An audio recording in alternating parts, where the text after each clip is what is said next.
test here. Test. All right. Welcome to Faith Over Breakfast. This is Eric Seepin from the Village Church. Andy, who knows where Andy is? He's somewhere in Oregon, driving in his Ford truck. But today I have Adrienne Crawford with me, and I've known you, I was trying to figure this out, 12 years now?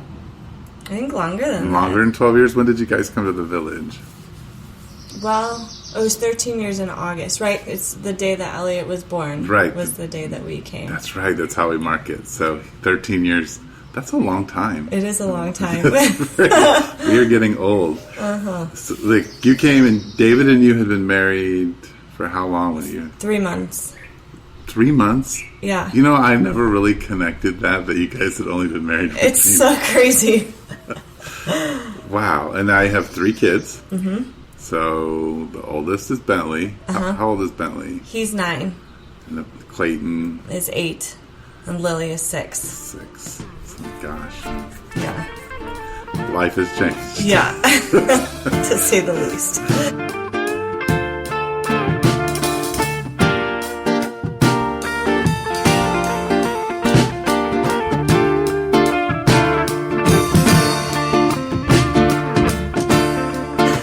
I was thinking that it's funny, you're on and you're David's wife, David Crawford, and we're always giving the Crawfords a little bit of a hard time on the podcast because they're the only 2 people who tease us about the podcast.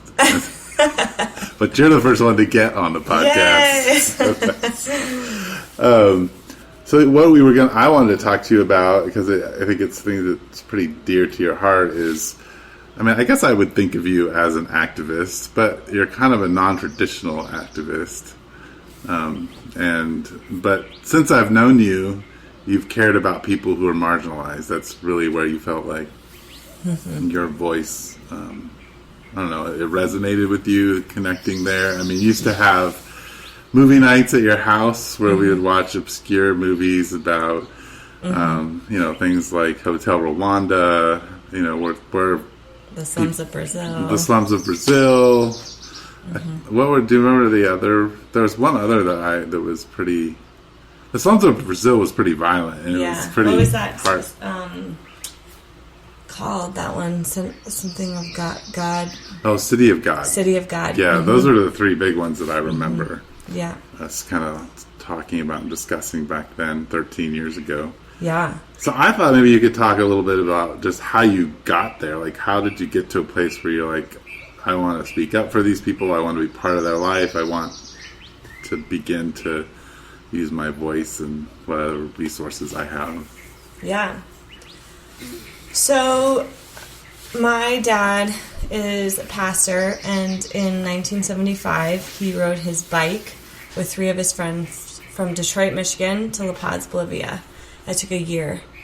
And that was the first. He's done this. Yeah, he's ridden his bike a lot. Not outside the country, but yeah, he's ridden his bike across the United States a few times. And when he does these trips, he meets people. That's what he does. I think that's where I get my ability to ask people questions and engage with them, is because I grew up with it. He would come out of the bathroom with a new friend, So I grew up with this slideshow of his trip down to South America and the stories of people and their homes. They would invite him in and they would feed him. And, many of the people were poor, and they raised money for world hunger. And so I just grew up with this longing to see the world.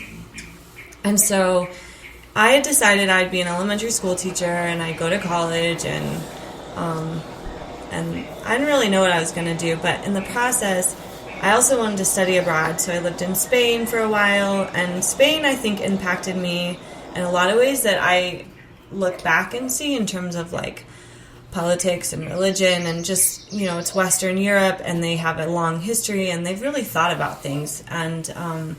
And so they challenged my thinking a lot while I was there, because as my Spanish got better, we were able to have deeper conversations about a lot of things.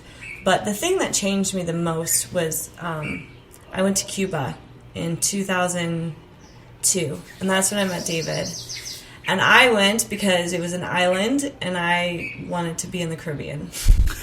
And like, it was really shallow reasons, and I just wanted to go, snorkeling and swimming. And so I met David one night, and we were drinking rum and Coke, and he was smoking Cuban cigars. And I said, "What are you going to do tomorrow?" Because we had two choices: we could go snorkeling, or we could go into Trinidad, which is this old Spanish colonial city. And he looked at me like, "Why are you even asking this question? I'm going to Trinidad." Like, he was a history major and, super smart. And I was like, "Oh, yeah, I'm going to go to Trinidad too." So I went. Skip the snorkeling. Yeah. There you go. I felt like, oh, wow, maybe that's shallow of me to like want to go snorkeling. So I went to Trinidad, and he became my like personal teacher, and he like taught me about the history of, Cuba, and about the history of Spain, and like all these things. I mean, he was just like, he memorizes information and then he just regurgitates it. And so I was like, I cannot be an elementary school teacher because I don't know enough about the world. I felt like I had always done really well in school, but I hadn't actually learned anything that was applicable to the world. So after that trip, I changed my major to international studies, and then I really started taking some serious classes like third world issues, and looking at international business, looking at history, looking at Middle Eastern studies, all kinds of stuff that just changed me. And then David and I would go, we saw Hotel Rwanda together, and when it was over, I just sat in the theater for like a half an hour and cried because he remembered it. He remembered the genocide, and I had no memory. I didn't even know it had happened. And so I just felt like I've grown up my whole life, and I didn't even know that these things were happening across the world, and that like really affected me. And I didn't want to live in denial of what was out there, is kind of how I see it. And so I took in every movie, and I read every book that I could get my hands on. And so when we got married, the next thing that we did, so we dated, and then we got married, and we were at your house. And there was, I don't know why, it was like a party or something, and a friend of yours was there, and she was a social worker. And I was asking her about her job, and she said she worked in foster care, and I was like, "Oh, do they need homes for kids?" And she was like, "Yeah, we need thousands of homes for kids." And I was like, "We could do that." So I said to David, "I think we should get licensed and take in foster kids." And he was like, "Okay." Which, looking back, is like one of those things where he doesn't say yes very easily. No. He doesn't. So we signed up with it. Well, it was funny because we went to this big room, where they had all the agencies there, and no one talked to us because, we were 22 and 23 years old. And not only that, but we looked like babies. Like, we have very young faces. Right. And so no one would talk to us except for this one man from Arizona Baptist Children's Services, which is funny because I didn't want to be with a Christian agency for whatever reason. But this man, Ralph, welcomed us and took us right in, and so we went with him, and that's how we got involved in foster care. And so foster care, again, it was another experience opening up our world. We had a little girl. Our first placement was an emergency placement, and she was with us for about a week, and she had been physically abused. Her mom was out of the country, and she was with her stepdad, and it was awful. And so, but because she was an emergency placement and she had biological grandmothers in the state, they brought her that evening, and then they called and they took her away like 7 days later. And I didn't realize how hard that was going to be. Right. So I said no more, and we shut our doors for probably 2 months. Yes. And I think I cried at your house like every day probably for those 2 months. Because I really loved her, and I wanted to be a mom, and I wanted to save her. I had this idea, that I could save her, which, I was a little naive, right? Well, that's usually what gets us into things, right? Being naive. And being 20, and in your 20s, you think you can solve all the problems, right? Right. And then I think my 30s have been like, I can't solve anything. I'm helpless. This is true. So you did 3 months, like, you basically mourned for a couple months, but you guys reopened your doors. Yeah, we did. My cousin had a baby in Phoenix. The doctors had told her to terminate the baby because the baby had been diagnosed with hydrocephalus, and they had painted the worst case scenario. And so she and I had talked extensively about options other than, termination, and she decided to keep her. Avery's now 11 and is a true joy, and has minimal delays, considering everything she's been through, and is in a bilingual school. And anyway, so I went up there, held her, and welcomed her into the world, and I was like, I think it's time again. And so we said we opened up our age range to a larger range to take in younger children. And when we did that, a little girl who had been in the system all of a sudden popped up, and she had been at a local group home for young children for several months because she was pretty violent. And so most families that do foster care have children, and it was suggested that she not be with other children, and she was considered a therapeutic foster placement, which at the time I didn't really understand, but I was like, we kind of dated her for a while. So we'd pick her up and we'd take her to lunch and play with her. Then she had an overnight, and then we sat down with all the caseworkers and we said we'd take her. And so, and this was a little girl with cognitive disabilities, and she had been neglected. She was failure to thrive. She'd been left in meth houses, and she had a lot. And she mourned her siblings and her mom and dad a lot. She cried a lot for them, which I think was good for me to see, because what we learn is that no matter how painful the experience that children have, they always want their biological mom and dad, like, generally, or even, or they'll defend them. Yes. So she was with us for a long time, and we tried to adopt her. And then during kind of like a lot of things that were happening in the spring, David got into medical school right away into Wayne State University in Detroit, Michigan. But it's a really good medical school, and he had done exceptionally well, scored like in the 98th percentile on his MCATs and had a 4.0. There was like no reason that he couldn't go to any medical school in the country. But he wanted to stay at the U of A because we wanted to stay here. And he, in April, he got his rejection letter, and we were shocked.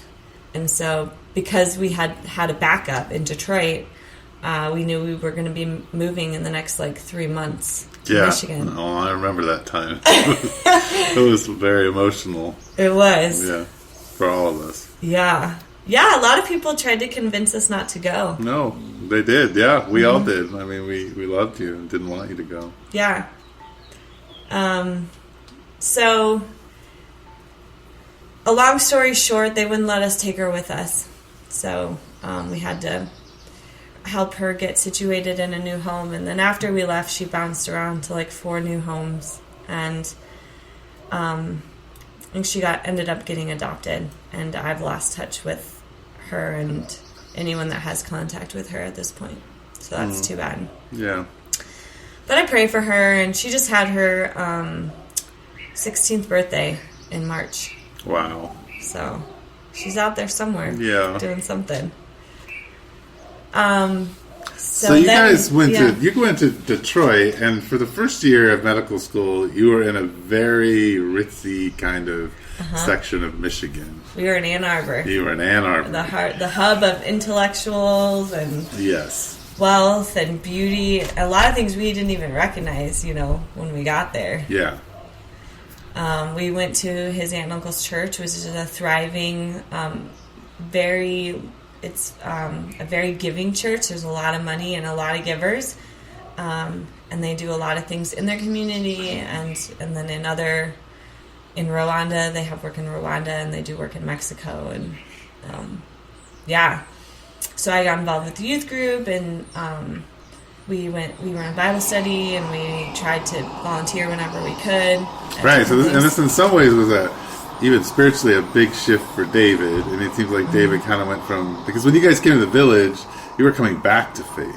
That's right. Mm-hmm. And in some ways, David will even say like that was his point of faith. And then all of a sudden, you guys are jumping into a big church. You go from a little kind of eclectic church into a big church, volunteering, doing youth group, having tons of people at your place, if I remember. Yeah, we did it. We would have people over to our little condo a lot, but the church had this place called the Lodge, and it was this like 2-story, like amazing facility with like wood floors and wood walls, and downstairs was like a horizontal climbing wall for the youth. Oh my gosh. Upstairs was like a full kitchen with like a wraparound deck, like looking out over the woods. Oh my gosh. It was beautiful. I didn't even recognize like how beautiful it was at the time. And so we had Thursday night potluck there.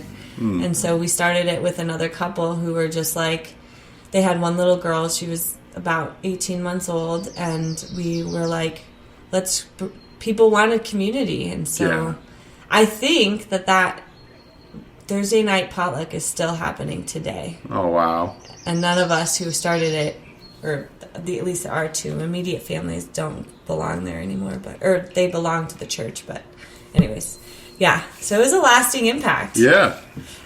Yeah, and a shift for you guys. But then you decided, like, what made you guys decide to move into inner city Detroit, like next to Wayne State, basically? Yeah. Well, you know, David was in school in Detroit. Right. God had clearly told us when our interpretation of him not getting into the U of A was that that God wanted us in Detroit. Yeah. And so, but everyone said you can't live in Detroit; it's too dangerous. You should live in Ann Arbor, which is about a 45-minute drive on a good day, and in the snow, it could take a lot longer. So David had some long commutes. And we had been studying, different scriptures, but we'd been reading Shane Claiborne. Shane Claiborne was huge in this. Yes. And his Irresistible Revolution had just come out, I think, a couple years prior. So we're reading Shane Claiborne, and we're hitting scriptures that are like, sell everything you have and give to the poor, and don't be afraid. And, kind of like, as Christians, we're supposed to, like, deny any privilege and wealth in a way. Was like, that was how we read it.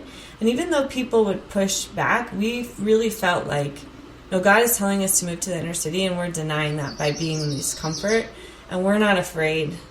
And so we kind of went with... And you hadn't had Bentley yet. No, we didn't have any kids. So you were still without children. Yes, which I think... and that was also part of the reason that we had bought the condo in Ann Arbor, is we wanted to bring that little girl with us. And so we were trying to prove to the state that we were stable and that we would get her in the best schools in the state of Michigan. So that was also tied to that decision to buy that condo. So I was pregnant, though, when we decided to move. Okay. So was that scary at all, thinking that you were pregnant and you were going, or were you really excited? I was super excited, but I said, I've never been to Detroit, so you're going to have to take me. Like, we had driven down there a little bit when David got in, and right. We went to scout that April before we moved. But he, at this point, was familiar with Detroit, and so we went down on Labor Day weekend, which is a huge jazz festival in downtown Detroit. And we had a friend there who had bought a house and... for $10,000, and this was way, before the city was gentrified in any sense. He bought it because he was going to go to Wayne State, and he's from Michigan, and it was this historic house from the 1800s. And he stood in the basement and could see out the roof. It had been abandoned, and he was and he didn't want to just fix it up. He wanted to restore it to its former glory. And so he loved the city. He loves the city. And so he and his wife took us on a tour. And their passion for the city changed me. And I was ready. We were super excited. So for the first 6 months, we lived with a friend. He lived in a high-rise apartment, and his roommate had dropped out of medical school. And so he sublet the... bigger room to us, because when we moved in, we had Bentley. He was about 6 months old. And so we stop there and say, Bentley, in this process of you moving, oh sure, yeah, Bentley has Down syndrome, and you didn't know that like before you had him. That's right. So this was a kind of, you have this kind of thing to wrestle with while you're moving into Detroit. Yeah. Yeah, and I do things sometimes a little bit overconfidently, and so... Oh, really? Sure, I'll do it. I'm always up for a challenge and an adventure, and then I get in it, and I'm like, why? Why did I do this? No, I don't feel that way about Detroit, though. No. But, Well, maybe you did at some points, I suspect. Sure, just the feeling overwhelmed. Yeah, yes, definitely. Not as a whole. No. So what happened, so... He was born in August, so he was 2 weeks old when we did that tour. And when we had him in the hospital, he and I went through these very natural childbirth classes, and I was going to have, a natural birth, and I was going to nurse him, and I had these very strict ideals, which I think is really good because I needed them. Because the hospital, he was born, and they said, your baby's blue, we're going to take him. And I said, no, I get an hour. I get an hour before you touch him. That's the law. And they said, they kept arguing with me. And I was like, no, I get an hour with my son. And she said, your baby's blue. He's not breathing. We're taking him. And they took him out of the room. So, and I did have a natural birth. And so I'm convulsing. And it was nothing the way I had imagined because, of course, I went in with rose-colored glasses, and sure. I was in a lot of pain, and I was alone. David went with Bentley. We didn't know he was a boy. We didn't know he had Down syndrome. We didn't know anything. It was just all these surprises at once. And so the neonatologist came in about an hour later, and she said, your baby's stable. He's breathing. We suspect he has Down syndrome. Do you have any questions? And I just looked at her, and then I looked at David, and he was smiling. And it was his you're okay, I'm okay, we're okay. And he has this very reassuring look when he gives it. And so I said, when can I have my baby? And she said, let me get him to you. So it took another hour. And I remember the nurse came in, and I was all alone, and she was confused, and she said, she's cleaning up stuff, and she said, what's going on? And I said, well, they think he has Down syndrome, and I just said it sort of like that. And she was she kind of gasped, oh, wow. And I think she probably said, oh, it'll be okay, or... maybe he doesn't. I don't really remember what she said, but I just remember feeling she's confused. And then, so they brought him to me, and I was I don't know, and I was holding him up, and I got his profile, which, with children with Down syndrome, they kind of have, they can have pretty profound, features that tell you, and so I got him sideways, and I was like, oh, yep, there it is. And so... But they were well, now we have to test his heart. He might have heart conditions. He could have. And they gave me these books. And the books, I, of course, went straight to it. And I, read cover to cover while I was in my bed. And, it was he could have heart problems. And he can have lung problems. And he can have, probably need glasses and tubes in his ears. And they're more likely to get leukemia. And they're more... he'll probably never drive, and he'll never live on his own. It was all these things that they write in these books that a new mother should never read. No. I mean, it's like giving any mother a book, all the things that might go wrong with your child. When your daughter comes home from kindergarten crying because no one wants to play with her, Right. A couple hours after you have the baby, here's the books about everything that's going to go wrong. Okay. Right.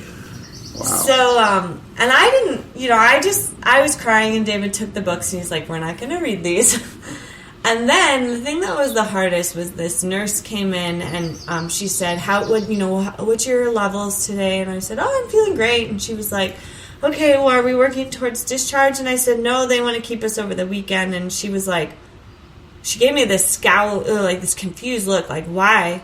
And I was like, oh, well, they think he has Down syndrome, so we're waiting for the karyotype, and they want to look at his heart. And she just was so confused. She obviously had not read his chart, didn't know anything about him. And so she's listening to his little heart, and she said, I think I hear a murmur. Now, no one has heard a murmur at this point. Everyone thinks his heart is fine.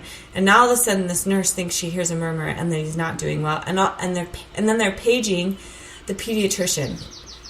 Dr. Cusera, please come to the to the NICU. And she's like, I'm going to take him. So she wheels him out. And I'm just like, what is going on? Wow. And the doctor, so I'm standing out there, and the NICU at this hospital, this level of NICU was a big glass wall, and so you could see the nurses working with the babies, but the parents weren't allowed in. So I'm like watching him through this glass, and my mom gets there. She had immediately gotten on a plane, and so she came in from Portland, and the doctor came out and he said, sometimes our nurses overreact. He's fine. Oh. So he and I'm telling the, nurses with my hands to bring him back to me. And so they bring him and I wheel him back into my room and I sit down and I pick him up and I just hold him you're fine. So, and then it was I convinced the hospital to find a room in peds instead of keeping him in the NICU so I could stay with him. And they were gracious, and they did that. So they made him a peds patient instead of in the NICU, and which meant that I had a bed. Right. And I didn't, because I was like, I'm not leaving this hospital without my son. Which is kind of an entitled thing to say, because I know a lot of women that leave hospitals without their babies. Sure. Without their, because there's no place for them to sleep, Right. But it worked out for me. And you're a pretty determined person. I am a determined person. Who do I need to call? Of course, I had a connection. So. Yes. That always helps. Oh, goodness. Yeah, so that's all. You had the baby, and then 3 weeks later, you're subletting a room and headed down into inner city Detroit to live with your new baby. Yeah. And your husband. Yeah, that was, and I had done some reading about Detroit, and people in Arizona probably won't understand some of the if you want to learn about, we have listeners in Japan, so they might. There you go. If you want to read an amazing book, read The History of the Urban Crisis. It's a case study look at the city of Detroit, and it's amazing, and it starts out a little bit. It's a little bit hard to get into it, but once you're in, man, you cannot put it down. So, Detroit basically has very distinguished border lines of are you in the city or are you out of the city? And the movie 8 Mile gets into it a little bit. And so I wanted to be in the city, and I wanted to spend my money in the city, and I wanted to do everything in the city. So I went to the local grocery stores, and I would often be the only white person, and I went to the YMCA downtown, and I worked out there. And this was before people were moving back into the city. The city has changed exponentially from this point. But I felt like my husband is in the medical school here, and I want to spend my money in the local, and I want to be part of the city. And so would you say that book? When did you read that book? I can't remember. I'm not yet. I hadn't read it. Because I feel like in my relationship with you, I know that there was a shift as you moved to Detroit. There was a shift in your understanding, of the African American community, because that wasn't necessarily your focus, right? In the conversations about just what's happening in the world, it was more South Africa, Rwanda, South America, things that were in, severe poverty in other countries was really more where your focus was. And still, until you did the foster care, and that kind of began to change it a little bit. Yeah, absolutely. Yeah, I had no idea that we had the kind of poverty and systemic problems in this country that we do until I lived in Detroit. So after we lived in that apartment, we rented a house in the neighborhood for a couple years. And all of our neighbors were black, and they all had jobs, and they all were super welcoming to us. And so we started, one day, David said, let's have a barbecue. And he pulled the barbecue girl out onto the front sidewalk. And we just knocked on everyone's doors and invited them. And we had tons of meat and sides, and everybody came. It was crazy because we've done that since then. We've never had that kind of turnout. And our neighbors, there were kids and there were teens and there were single people. There was a woman who had her daughter who has cerebral palsy, who's in her 30s at the time, or 40s, who she had to carry up and down her steps to get up into their apartment or ask for help. That was definitely a situation of social justice that I, tried to help. We eventually did get her into a better house. Well, I shouldn't say we helped her. And so that spurred on a weekly potluck that we had in our house. Every week we ate together, and that experience opened me up to African American culture. Like, my next door neighbor Renee was so willing to teach me. She never made me feel like my questions were stupid. She had raised her children, and she was taking care of other people's kids. She had some foster kids, and then she was just like, everyone called her Granny Brown. And so her home was safe for a lot of people. But, it also meant that sometimes people were screaming at each other at 2 a.m. outside of her house, you know? And I would ask her about it, and she would always tell me. And so I really learned people's stories. And then, we were part of an inner city church. We looked at churches like Lawndale as examples. You guys have talked about Lawndale in Chicago on the podcast. Wayne Stapleton was somebody that I read a lot about and heard him speak a lot, because we wanted to do inner city ministry, but it is really hard because, first of all, there are a lot of thriving churches already in Detroit. Right. And then and when you mix ministry and helping people and you mesh them together, it can get really messy. Because do you help people because they deserve it, because they do the right thing? Right. Or do you help people because it's the right thing to do, right? Right. So if you don't agree with someone's lifestyle, does that mean you stop helping them? Right. And so we were really faced with those kinds of things. And I really struggled with the church that we belonged to. And, we ended up getting kicked out of it, long story short. Yeah. And then we put Bentley, who is now... there's so many stories I could tell, like of him doing early childhood classes with other kids and just, hearing their stories and seeing where those kids come from.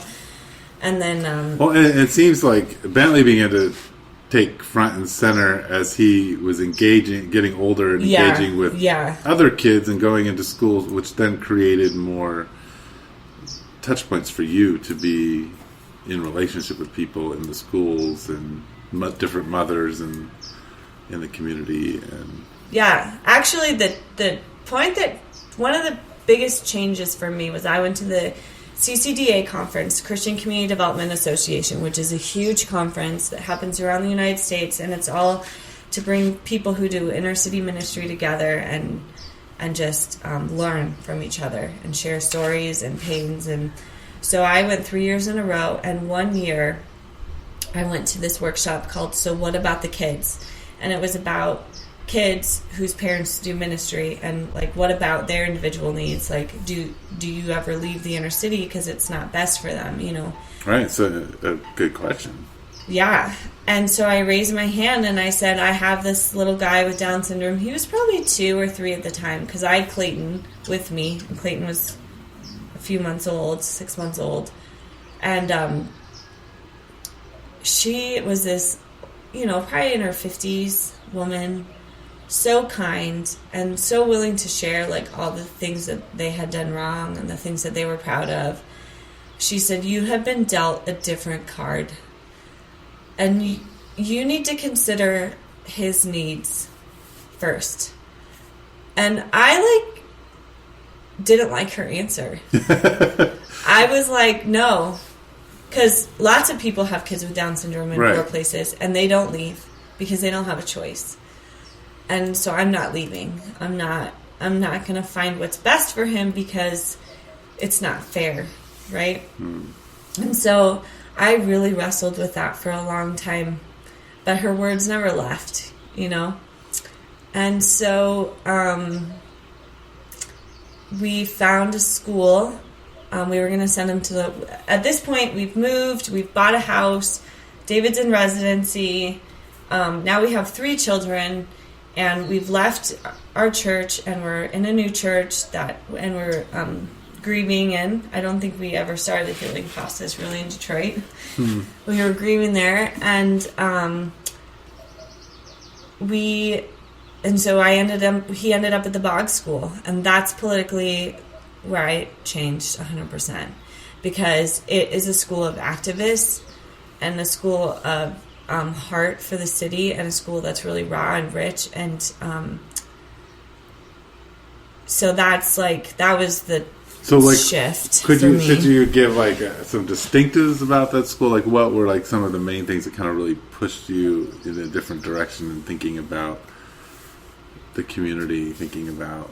So the Boggs School is birthed out of so James and Grace Lee Boggs were activists in Detroit. He and I'm probably going to tell this story with a little bit of inaccuracy because I can't hold to all the information, but he had moved up from the South to work in the auto industry. He was African American. She was a Chinese American who was from New York, I believe, and she held tightly to the values and the mission of Black civil rights in this country. And they their work it was a progression of change. It was very Malcolm X-esque, and then it was very kind of Martin Luther King-ish. It kind of changes as they saw what happens when you engage a community, when you are fighting for what's right, and when your movement gets so large that you lose control of how it's going, right? And so you want to make sure that the value is the same, that we're not trying to destroy our community, we're trying to fight for equality and for the way that people are treated, right? And so anyways, the school was a movement out of that. There's the Boggs Center, which has been around for a long time, which is up the street, and they've done a lot of work in training Black leaders in Detroit. And the principal of the Boggs School, she had gone to the summer program, and she had, as a child, babysat for Micah Fialka Feldman, who is kind of an icon in the disability world. He was appointed by President Obama to be on the Disability Commission. He's done huge work around this country, and he lives in Syracuse, New York, and works at Syracuse University. Anyways, I had a lot. So at the Boggs School, I met disability activists. I met civil rights activists. I met people who had moved to the city because they wanted to be, a part of change. People who garden, people who do yoga, people who, and then all the neighborhood families, and. So, for example, this happened since I left, and it's a really raw story, but there are some kids in the school, and one of the brothers is involved in some drugs, and I'm not sure the extent of everything, but one evening he went to rob a man at a local gas station, and the man was an undercover cop who had a gun and killed him. And so the Boggs had a lot of grieving because that they had children who were his brother, and to children, it doesn't matter what you've done or what you've been involved in, you've just lost your brother. Right. And they started a GoFundMe, and they raised money for the family, and they just surrounded this family. And that also changed me because, we're in my values that I was raised with, it's you get what you ask for, right? So if you do something you get what you deserve. Yeah. So you rob somebody.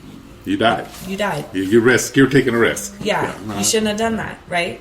But that's like, there are so many levels to any decision that we make that you can't just look at that one decision, right? Right. And, I mean, if we have to look at our systems, we have to look at our schools, we have to look at our criminal justice system, we have to look at how we treat people as a country, and that's where I put the blame for what happened that night. I don't put it on that man, like individual, when I look at these stories. But that's, I think, the kind of stuff that, because I sit back and I read the stories, and I'm doing all this Googling because I want to understand, like, why was he there and what happened and why is the Boggs School raising money, and oh my gosh, it's so-and-so's brother, and wow, and that sure. All that research allows me to come to this point where the end result is not what I would expect, and yet it's what I totally support it,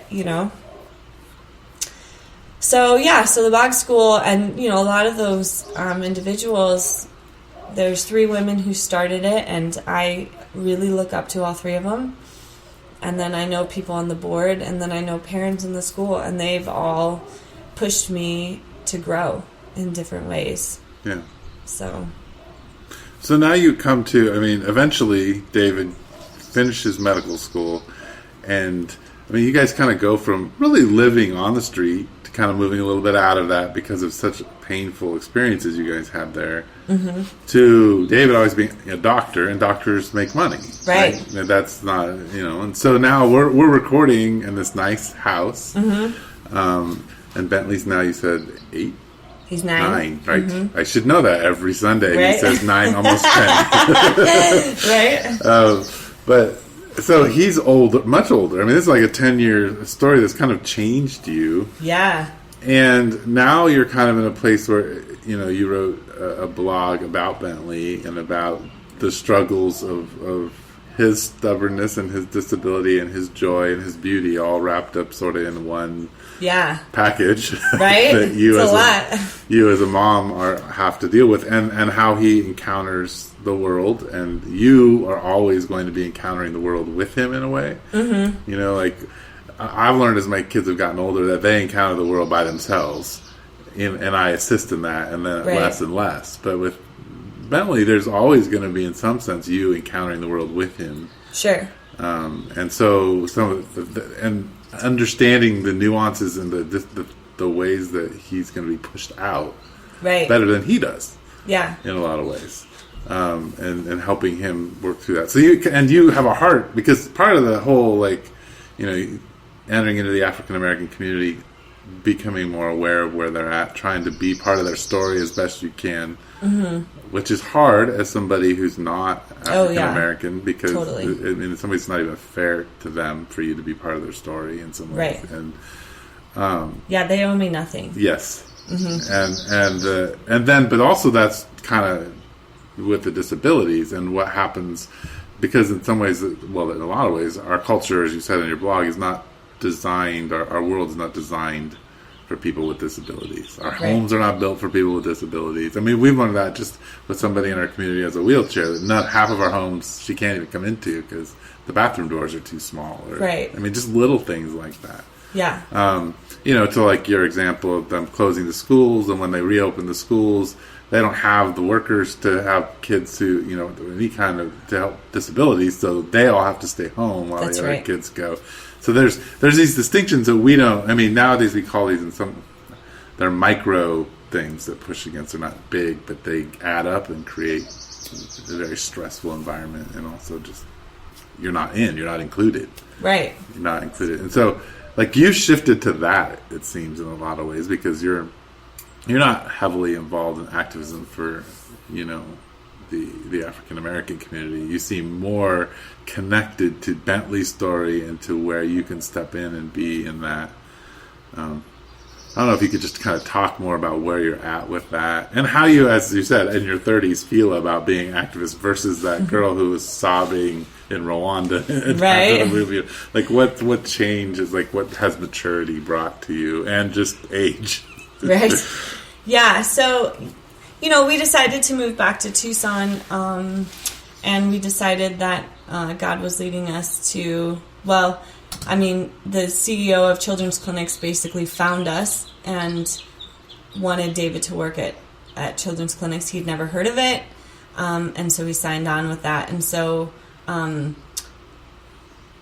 that was kind of the shift change. And we, like I had mentioned, we were part of a really broken community, or we were really broken in Detroit. And so it wasn't, I was unable to engage the way I had longed to because of that. When we're grieving, we're wounded healers, but there's something about when you're like literally in the muck of it, when you're like eating the gravel, as we say, it's really hard to be a healer, right? Yeah. It's kind of like we recognize our brokenness, but as we kind of move out of like really painful stages, then we're able to like work out of our healing or work out of our wounds, right? But if they're like wide open, and you're gushing, so we were gushing at the end there in Detroit. But I guess I want to say that because I feel sometimes like I like rejected the Black community, or that I like walked away from it. But that's not, that's my own like reminding that that's not what's true. So we got here, and I went to a training. And I met, 20 other parents who have kids with disabilities, and I learned their stories very, very intimately. Like, we each shared and we each sobbed every single story. And we look at the different facets of disability, from history of disability to how to act, like state legislation, federal legislation, employment, education, housing, person-centered planning. It's all these aspects. And so each time you're learning, you're asking the presenters and you're sharing your story. And it made me realize like how disconnected we are from what's happening with families of kids with disabilities. Right. And so I feel like it could have been me. Like, it could have been me who doesn't understand. Like, the only reason that I know as much as I do is because I have Bentley. I have friends who have adopted kids with disabilities, and they feel like they've chosen this life, and they feel a little bit different than women who've had babies who didn't know, who didn't choose, who don't feel like we chose it, right? Right. And so, so that's kind of, I'm learning that change is slow in a lot of ways.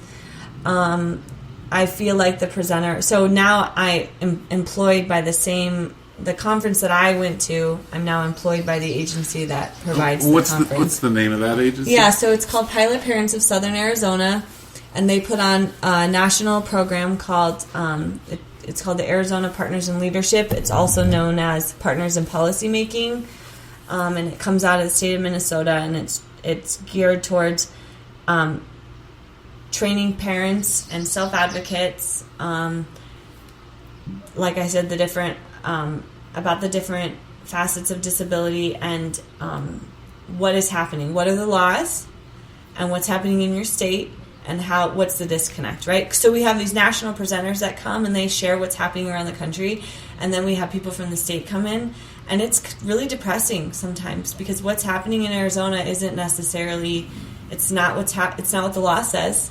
Right? But change is so slow because first of all, you have a system that is not well funded, so you don't have people that make much money, and then there's constant turnover.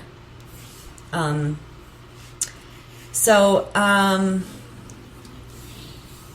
that's like what I do. What was the other? Well, I was just curious, like what's changed from the girl who was crying in the Rwanda to now, where you're mature, you've had all these experiences, and you're raising kids, and you're trying to kind of balance all of that, right? I mean, your husband is, in some ways, you're doing this more professionally. Like your husband is working in a place where he specializes in disabilities and in really hard cases. Yeah. And there's not a lot of doctors doing that in Tucson. No. And you have this activism thing that you're doing, but it's your job. Like you're getting paid at some level for it. So I get paid 15 hours a week, and then everything else I do is volunteer. Okay. And So I guess I lost my question, but the question is, what changed? Like something, like what have you learned, and what makes you different than the girl just inspired by seeing suffering and wanting to step in some way and wanting to... Yeah. So in Detroit, we used to talk about this idea of micro and macro. So micro helping is like you help individual families with individual situations and problems, right? And we're like the church surrounds like a family and helps them and gets them stable, right? Then you have macro, which is like helping lots of people with either system change or teach like this, like training families. I feel like the thing that I'm best at is sharing resources and information. And so how do I help parents know the law so that they can advocate for their children? Because in my stage of life right now, my job are my children. It's my calling. It's what, if I neglect that, then I'm like, why did I even have them, right? So I have this saying on my wall in our bedroom that says, if you want to change the world, go home and love your family. Because I feel like they're the forefront. And so with that belief, I think parents I want to train them in what is the law, what does it say, and when it's not happening for your child, when you're not getting what's fair, how do you advocate? How do you find resources and people to make that different? And so I use social media a lot to connect parents with information, and then we do, these trainings. And I think that we live in a sad world, and I cry a lot about the things that I can't change, right? Like, I would like to change gun laws, and then we have a shooting 2 days ago or 3 days ago, and I'm like, the lobbyists are so wealthy and so strong, like, I cannot, there are people who are doing it and I will support them, but I cannot fix every broken thing that breaks my heart. Right. And I have had to come to that realization. And so I just try to engage in the thing that I feel like I can make a dent in, And so I think bringing awareness is like my biggest passion. So we'll probably have to end soon, but one question that, as I've been listening to you the whole time, I've wanted to ask is, you have 3 children. And so I guess the question I would have is, what has Bentley taught you? Because Bentley is in a different place. He's a beautiful kid. What has he taught you? Mm-hmm. And then what have your 2 other children, in relating to Bentley and you, and just that special community that you have that has very unique children? What have you learned out of that? As they interact with Bentley, as Bentley interacts with them, is this kind of what your family has become? What have you learned? What do you enjoy? What gets you excited? Well, he's taught me patience, right? That's a given. That's a given. He's taught me that, there's this idea that, if you notice, if you go to the grocery store, if you go out into the community, how often do you see people with disabilities? Not often. Yeah. And how many people with disabilities are there? A lot. Yeah. A lot. A lot of people with profound disabilities.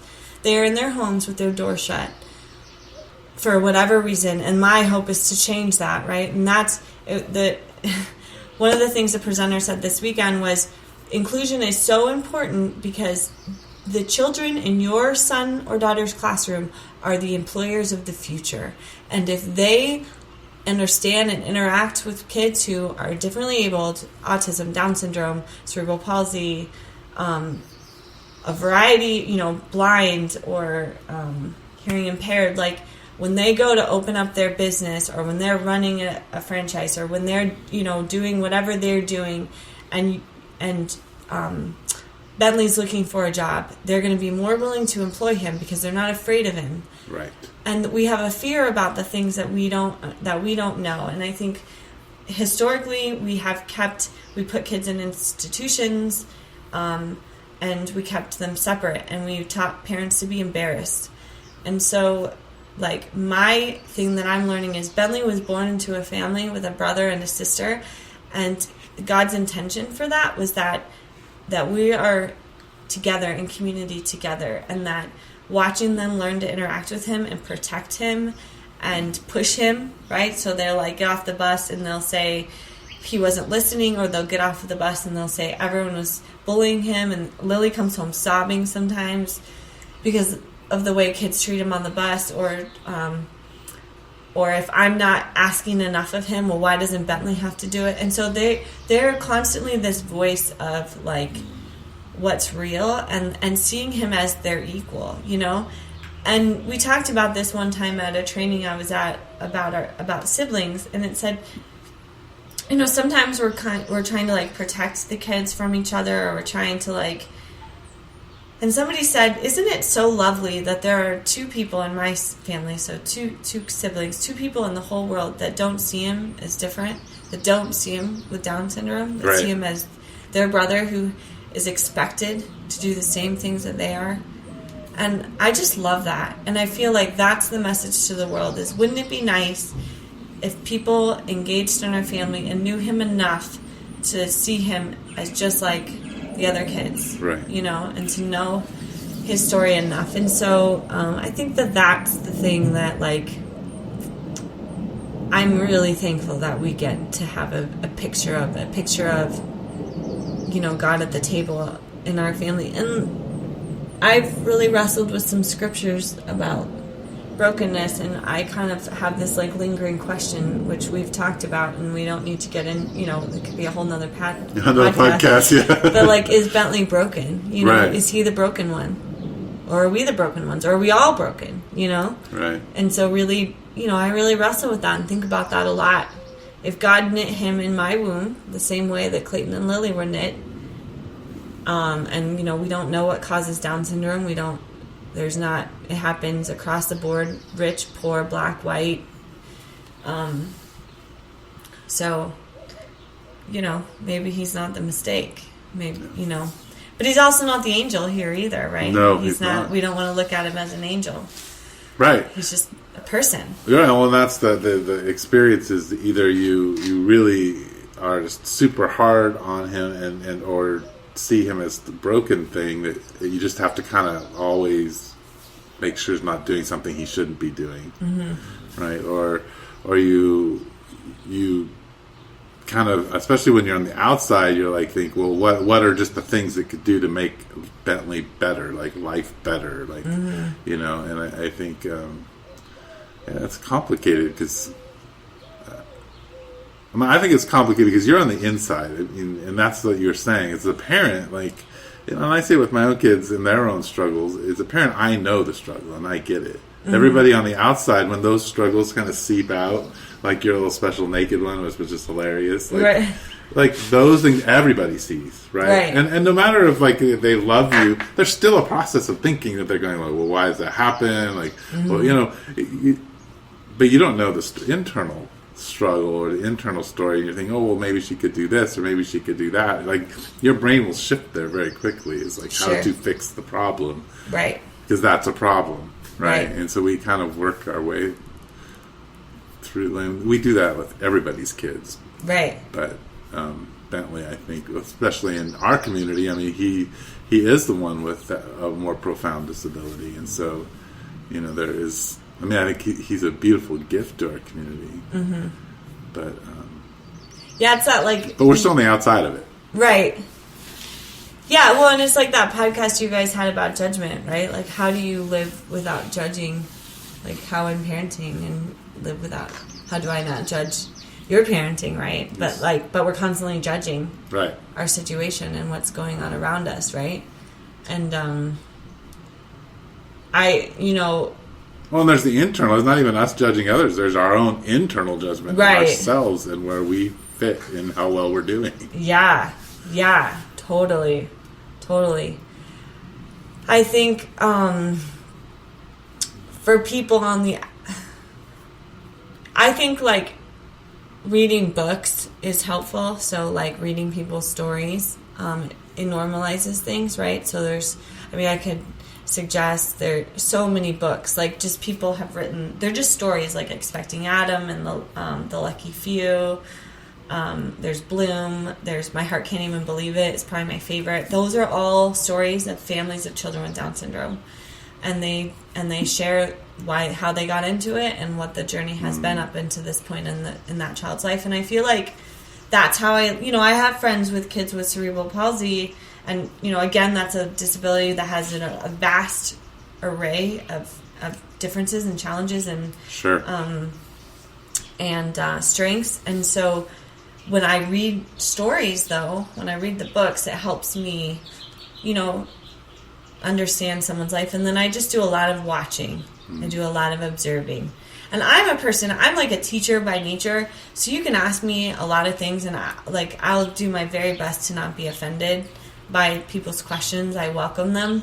But I have friends who don't want to be asked. No. They're like, I'm done being everyone's teacher. Right. It's just really well, hard. And I think, even to go back to the African American thing, like the Netflix show that came, Dear White People, is built out of...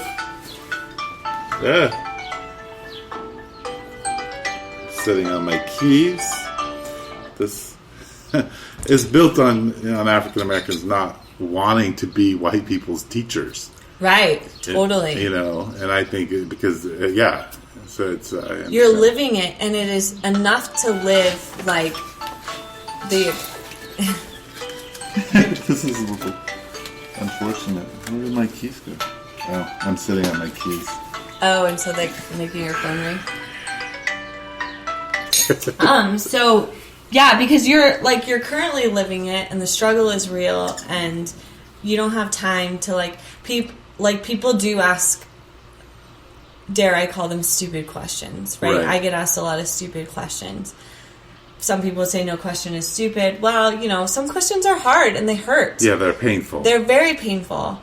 And so, if you have a child who is going to be, using diapers their whole life and needs tube fed every day and wakes up multiple times and is in and out of the hospital, when you're asked, how expensive is that? Or what's it like to change a child's diaper? I could never do that. That stuff, nobody wants to hear that. Right. It's not helpful. No. Right? And same with the Black experience, we have to look for other resources and educate ourselves to some degree. Yeah.